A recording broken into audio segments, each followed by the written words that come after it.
Hello, Aaron Wills again, bringing you another reaction video that I started on Saturday, the 12th day of October in 2024 at 1:46 p.m.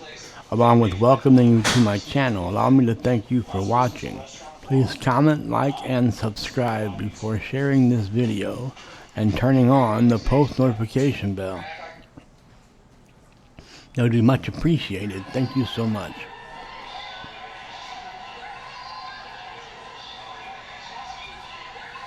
Like me, you must be tired of this Darrell Brooks trial thing by now.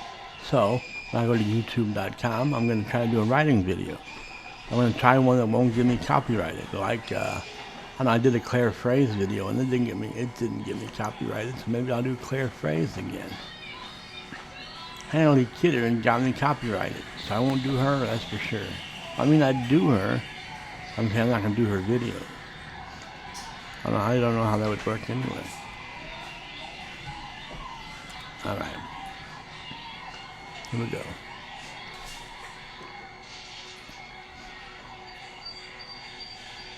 Let's see what kind of notifications I have here.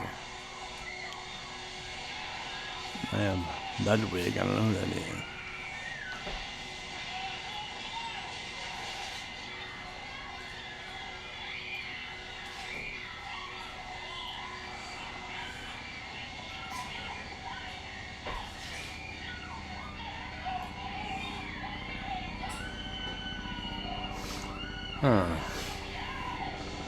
Alright, nothing good there.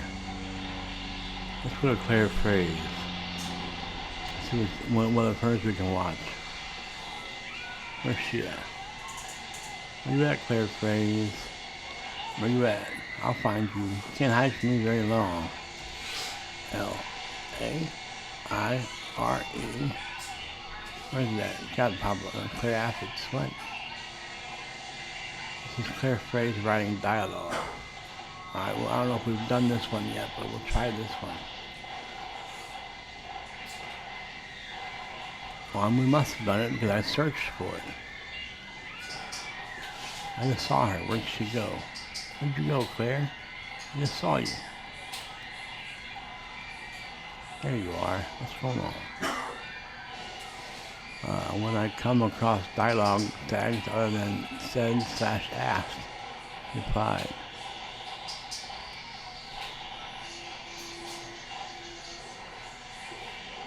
She bellowed. What is it? Hell yeah. Hell yeah. Hell yeah. Hell yeah. Hell yeah. Hell yeah. Hell yeah. Hell yeah. Hell yeah. Hell yeah. Hell yeah. Hell yeah. Hell yeah. Hell yeah. Hell yeah.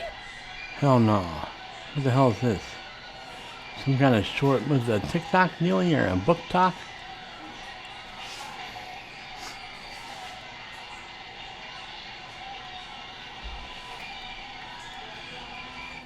How about just Claire Fraise writing? Writing horror. I don't know what she writes. Writing sex scenes? I don't think I came up with any. Writing romance. Claire Fraise writing romance. We'll try that. Let's see what she has to say about writing romance. I'm currently writing a romance in my novella. It's not exactly a romance novella, but there is romance into it.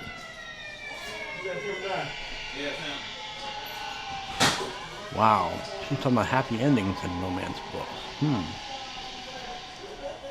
How to write enemies to lovers. I wrote friends to lovers in my current book, my current novella. Here we go. Hell yeah, hell no, hell no, hell yeah, hell no, hell no. What's she doing?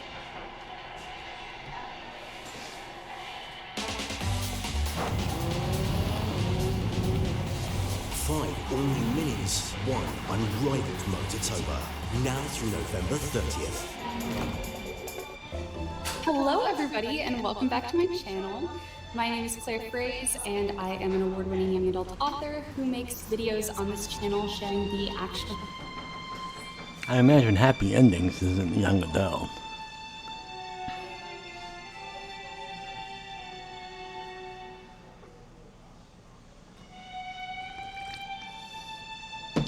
think she just means happily ever after, or at least happily for now. That's how all romance novels have to end. That's the requirement to be a romance novel. If there is no happily ever after or happily for now, it's not a romance novel. It can't be. Writing tips that helped me make my own writing better. I'm the author of young adult supernatural thriller They Stay, which tells the story of a 16-year-old girl whose younger brother goes missing, and she teams up with some other kids at school. One of the kids has the ability to see ghosts, and they have to find her brother. So what follows is a big paranormal adventure as she tries to find her missing brother. And yeah, this is the first in my series. The second book of the series, They Whisper, came out a couple of months ago, so I was very excited about that. And today I'm going to be doing a Q&A video. So this is my third time shooting a Q&A video, so this is not something that I've been doing for a very long time, but in these Q&As, I take questions. I usually ask people for questions in my Instagram stories or during previous Q&A videos or on different comments on the videos on this channel. And I answer the questions in these videos. So I film these videos always in one take. This is pre-recorded, but it will be broadcasted. So if you are currently in the live chat, I am not here able to respond to that right away, but if you leave me a comment on the bottom of this video, I'm super happy to chat with you. That's how what I do too, by the way, in case you care. I just record. I don't edit anything because I'm unable to edit. I don't know how to edit. So I just talk and talk and talk. You can probably tell I don't edit anything. I just record. Like she said, it's just one shot. A one-shot effort. You about any of the questions, or if you want to leave me a question for next time's Q&A video, definitely comment that down below. I have 5 very exciting questions that I am super excited to dive into.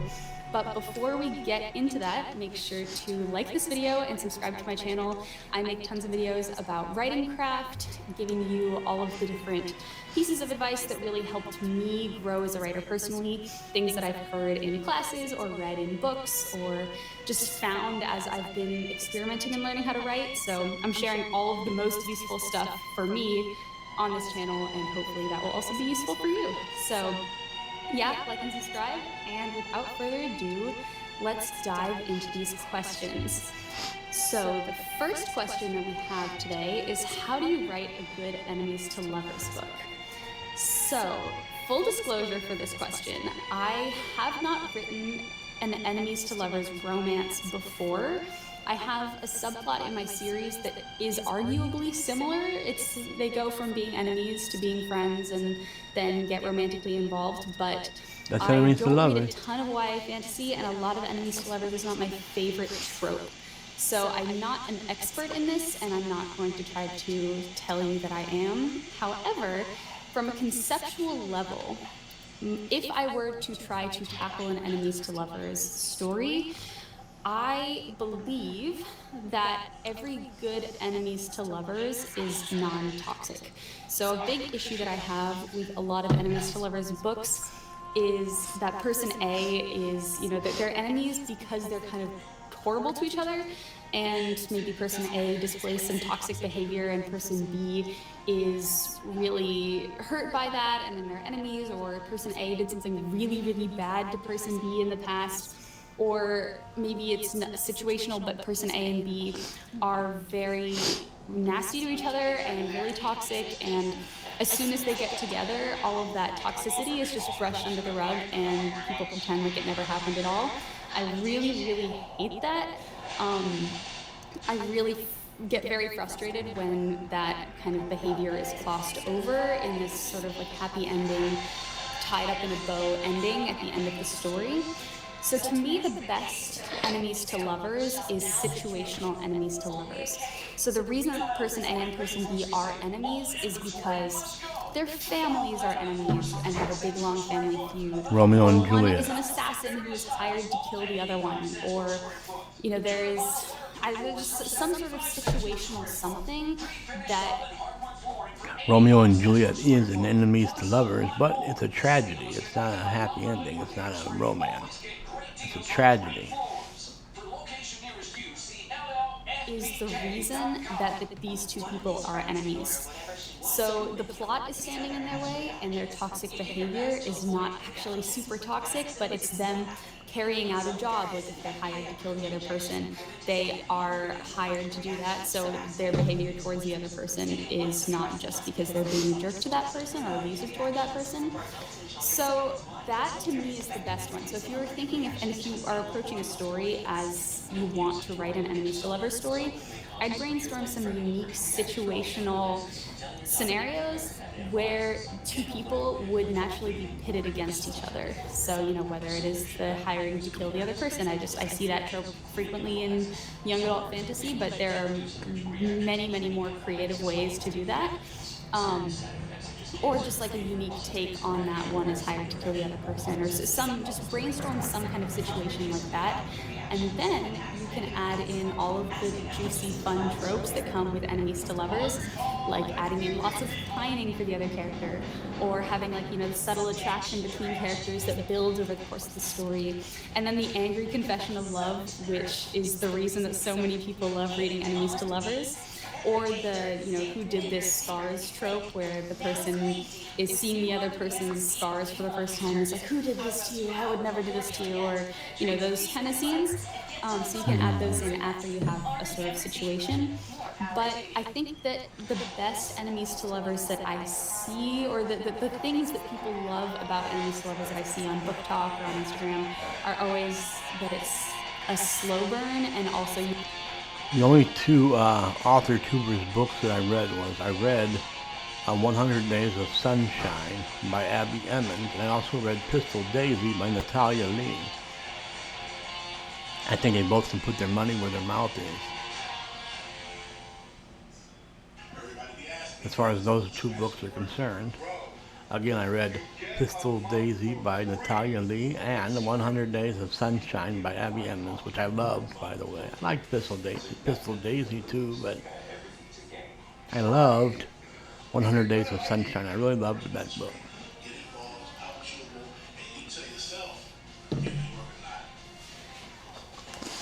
I really just got into the chemistry between the two MCs, the lovers, the couple that was shipped. And you know who's getting shipped right away, really.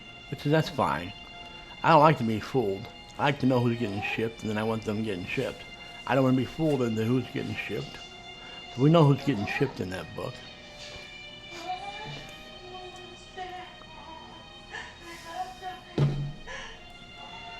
I've not read They Stay. I've not read the Savior's Champion or the Savior's Sister, or the Savior's Army when it comes out. I probably won't read until I've read both of those. The Savior's Champion and the Savior's Sister. Those are Jenna Moressi's books, part of her series, which I guess will contain at least 3 books. I don't know how many total books, but 3 at least. All right, let's listen to Miss Fraise, or Mrs. Fraise. I'm sure it's Miss Fraise. She looks awful young to be married, but she might be. I know she's marriable for sure. She's very pretty and seems to be very intelligent. That's marriable. You get there's a steamy element to it where you have, one character who's pressing a knife against the other character's throat and is also attracted to them in some way.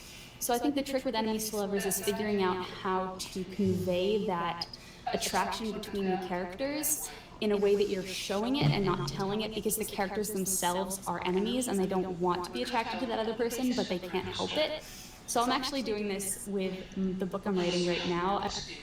Now, if you used to watch Cheers, there was a kind of an enemies to lovers in Cheers. I think Diane and Sam didn't get along at first, but then they wound up being together. That's an enemies to lovers. That's very, and I'm sure there's all kinds of that going on in soap operas every day. I'm working on this is trying to figure These soap operas that are left. out ways to show attraction between two characters that are very subtle. So even because I write in first person present tense point of view, so everything is very grounded in point of view. So I've been focusing on trying to figure out ways. The novella I'm currently writing is my first attempt at a first-person perspective. And I've never written a present tense. I kind of want to. It would be so hard to stay in present tense. I would just want to slip back and slip into past tense as I usually write. I usually write third omniscient past. But I tried a first person, and it really, first person past. And it went, I mean, as far as writing it went very well. I really like what it's turned into. I'm almost done with my novella. It'll wind up being about 22,000 words, which qualifies as a novella, I believe. That one character can notice certain things about the other character, like noticing the way, or noticing the way that they're dressed, or the way that they smell, or maybe like their hands touch as they're both reaching for something, or just being more aware of that character. And that is like a way that you can describe it. So try to figure out little subtle ways that you can show the attraction. Most of that is just noticing. So make sure you're not saying flat. I have a friends to lovers in my novella. And in my first novel that I published, I had an enemies to lovers. Not really enemies, but I had didn't really like each other to lovers. Or she didn't like him to lovers. He liked her, she didn't like him to lovers. And it's not exactly an enemy to lovers, but I had that in my first novel that I published. Let's see what else she has to say. I like this. Flat out, like, oh, I'm attracted to this person, and find little creative ways to show that, because you want that to come through the writing instead of just being smacking the reader over the head with it. So that was a lot. So to sum up that answer to that question, you have to make sure to make your enemies to lovers situational. You want to make it trope heavy, because a lot of readers who love enemies to lovers love these tropes that go along with it. You want to make it a slow burn if you can, and not have them, super hot and heavy right at the beginning, and have them slowly realize the attraction and then have it, come to a head later. And then you want to find creative ways to show the attraction between the characters. I don't know if I could write a slow burn. That's tough, I would imagine. I never tried to. I don't know if I like reading slow burns. I like romance novels. That's my preferred genre to read. And it's my preferred genre to write.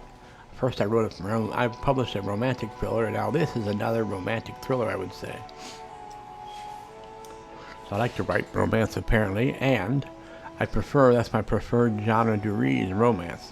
Nicholas Sparks, who writes love stories, he says, not romance, says he reserves the right to kill a motherfucker whenever he wants to.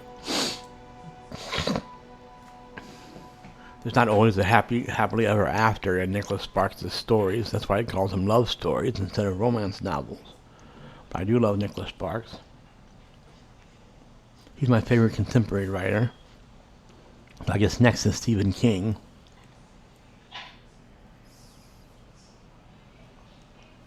There's a reason why Stephen King is Stephen King, because he's absolutely brilliant. Not just at horror. I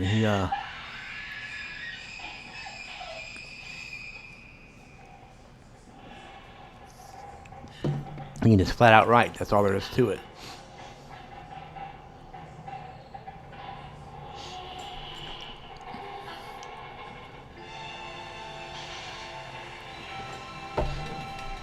Here we go. In very small moments. So focusing on those 4 things. All right, so moving on to our second question, which is, how soon should the inciting incident occur in your book? I like to have my inciting incidents occur at the end of chapter 1. That's what I did with my book They Stay, but it wasn't always like that. In my earlier drafts, I had my inciting incident happen in around chapter 4 or 5, but I always find as a reader that I knew she was a plotter. I know she's an overwriter too. She talked about that in the first video I saw of hers. So I know she's a plotter, and she's an overwriter, which, I don't know. I don't know if I'm an overwriter or an underwriter. I thought I was an underwriter, but I find that I get to my climax too soon. I get to the end of the book too soon. Does that make me an overwriter or an underwriter? Otherwise, I have a problem with word count. That's why I thought I was an underwriter, but I might overwrite because I get to the climax too quickly, and then to the end too quickly. That's why I have a problem with word count, because I'm getting to the end too fast. Most invested in the story after the inciting incident happens, because every single story has some sort of major overarching conflict. You have characters that have goals, and then you have things that are standing in the way of them achieving those goals. And their desire to achieve the goals is in conflict with those things standing in the way of them achieving their goals. Sometimes, it's another character who wants different goals than they do, the antagonist character, and you have this kind of conflict. There is no story where everything is just calm all the time and everybody's happy. The story is this conflict. So I become most invested in a story as a reader once that conflict starts. So the sooner you can get into that conflict, the better. And that's why I moved my inciting incident to the end of my first chapter, because as I mentioned at the beginning of this video, my book follows this girl whose younger brother goes missing, and then she starts, looking for him and discovering some other supernatural things happening in the town. But that incident of the brother going missing is the inciting incident of the story.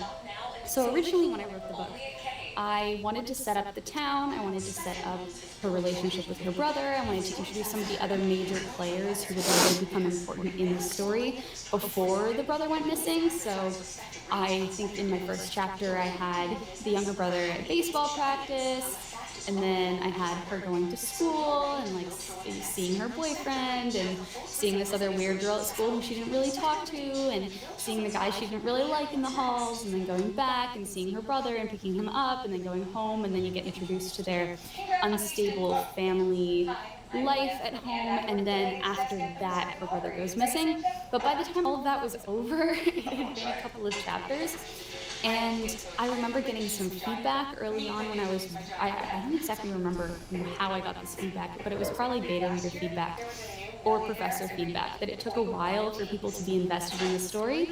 And so I moved things around and had Shiloh's younger brother Max go missing at the end of chapter 1. So now my new revised version has Shiloh getting Max ready in the morning to go to t-ball practice, then she walks him to t-ball practice, and they're leaving the house, and you get to be introduced to their unstable family situation, and she drops him off at t-ball practice, and they say goodbye. What happened? Oh, I think I had a bit of a sound issue. Yes, you did. Want to make sure that's working before I continue recording this video, but it looks like it is, so I think we're good. So then she is at t-ball, she drops him off at t-ball practice, and then he goes to t-ball practice and she goes to work, and she's worried that someone's going to forget to pick him up, and then at the end her dad forgets to go pick him up from from t-ball practice, and then he goes missing.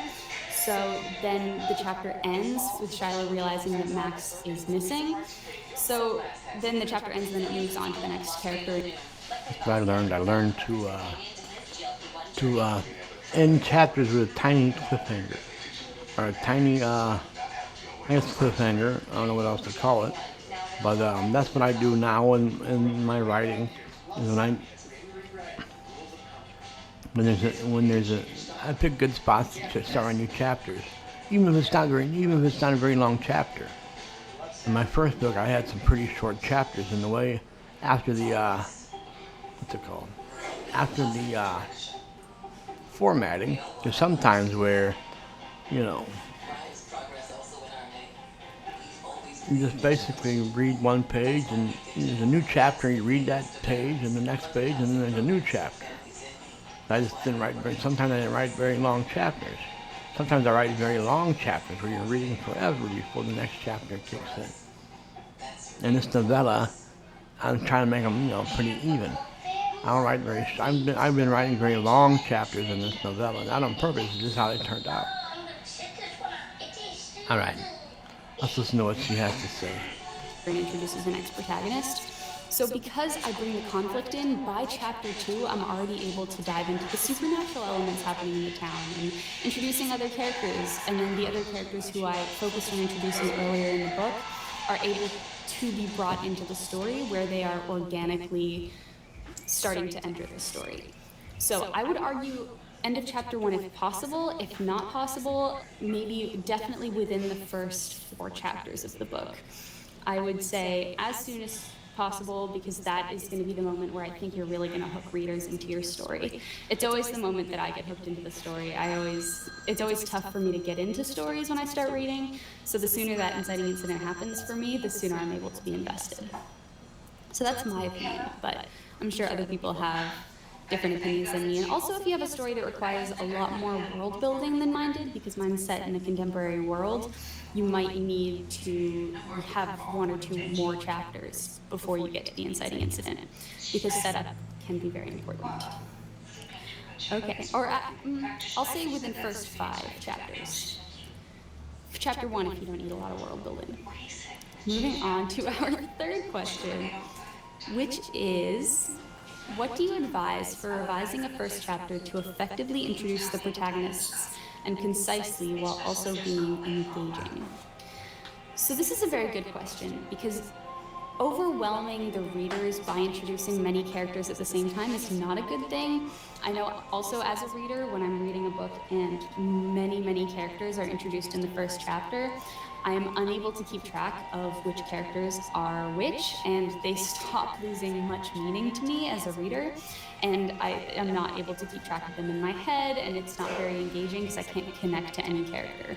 Usually the protagonist of the story is the emotional rock for your readers. Like, your readers are able, or should be able, to connect to your protagonist. That's the protagonist's role in your story, is to allow the reader to connect to them so that the reader themselves can be taken through the events of the story.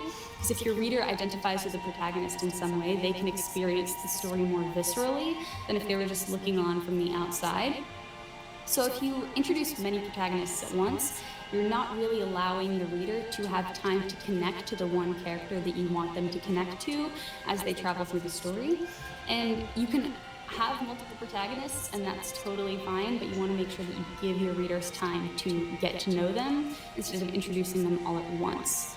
So I would say that I wouldn't introduce more than just a couple of characters, maybe 4 to 5 characters max in your first chapter, and that includes, family members of your main character or friends of your main character. I might try to introduce your protagonists in detail a little separately, instead of just both introducing them at the same time, just to keep things a little bit less overwhelming for the readers. But yeah, I think that the second part of your question also asks about being engaging and how to introduce characters concisely while also being engaging. And I think that the best way to introduce characters in any story is always through scenes. I think if you can create active scenes that are relevant to who your characters are as a person, or the journey that they're going to go on over the course of the book, that is super awesome. What's her hair color? Is she a strawberry blonde? Whatever it is, her hair is very pretty. This is a strawberry blonde. I wonder if that's natural color or if she dyes it to that color or whatever. Her hair is very pretty. I'm not really a hair guy. I am an eyes guy though, and her eyes are pretty too. I'm a smile guy. I'm an eyes guy. I'm just a face guy in general, and a tummy guy, and a butt guy. I'm an ass man. Self-proclaimed ass man. Of course, we can't see her ass from here or her belly. You can see her eyes and her hair, and her eyes are beautiful. She got a nice smile too. I'm a real sucker for dimples. She doesn't really seem to have dimples, but I love girls with dimples. I'm a sucker for dimples. Here we go. Because you're able to just pull readers into the world and into the scene, and you can put a lot of other things about your story into a scene that you can't if you're just standing, or not standing there, because the reader doesn't stand inside their own story. But if you're just sitting there writing your story and writing a couple paragraphs about who this character is and what their life story is. So, If you haven't actually already, I would go watch my video on the Gracier that I published a couple of weeks ago. I made a video on the young adult dystopian or speculative feminist thriller, The Gracier by Kim Lidgett, and that is a fantastic example of how to bring people into your world and introduce characters in a very active way. Kim Lidgett creates these scenes that are very rich and dynamic and interesting, and are very pertinent to who the characters are and the roles that they play in the story, and also the journeys that they go on.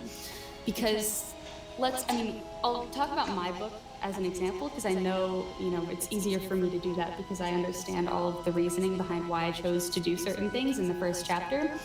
But I chose to introduce my main character, Shiloh, with her younger brother Max, because her connection to her younger brother Max is the most important element of her character over the course of the book. And when he goes missing, it's the worst.